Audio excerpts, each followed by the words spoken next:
A light magnitude 2.5 earthquake hit 72 kilometers, 45 miles, away from Masamba, South Sulawesi, Indonesia, in the evening of Wednesday, April 23, 2025 at 9:21 p.m. local time, GMT+8.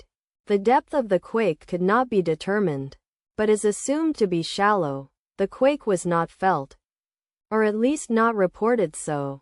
First to report, BMKG after 3 minutes. The earthquake occurred 36 minutes after a magnitude 2.9 earthquake had hit on Wednesday, April 23, 2025, at 8:45 p.m.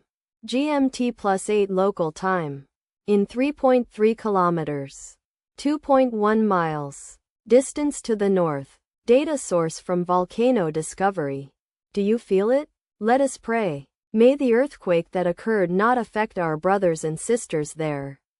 And may the earthquake not happen again. Amen.